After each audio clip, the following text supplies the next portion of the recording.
ሰላም ፋሚሊ እንዴት ናችሁ?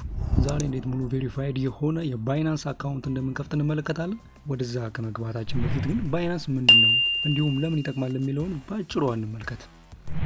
ባይናንስ ምንድነው? በዓለም አቀፍ ደረጃ ቀዳሚ የሆነ እጅግ በጣም ግዙፍ የሆነ የክሪፕቶ ከረንሲዎች ወይምናባዊ ገንዘብ ምንዛሬዎችን ለመግዛት ወይም ለመሸጥ የምንጠቀምበት ነው። የባይናንስ ተጠቃሚዎች በተለያየ መንገድ ከፍተኛ የሆነ ገንዘብ የሚሰሩበት እንዲሁም የሚያንቀሳቅሱበት ሲሆን እነዚህ የባይናንስ ተጠቃሚዎች በመቶዎች የሚቆጠሩ ክሪፕቶ ከረንሲዎችን ለመገበያየት እንዲሁም ከፍተኛ የሆነ ገቢን ለማግኘት ሲቀጥል አዳዲስ የክሪፕቶ ከረንሲ ፕሮጀክቶችን በፍጥነት ለማግኘት እና ከዚህም በተጨማሪ ለብዙ ጥቅሞች ይውላል። ታዲያ በዚህ ባይናንስ አፕ እንዴት ሳይን አፕ ማድረግና እንዴት መጀመር እንችላለን ካልን ወደ ስልካችን እንሄዳለን። አፑ የሌላችሁ ከፕሌይ ስቶር አውርዱት።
$300 እስከ $500 በወር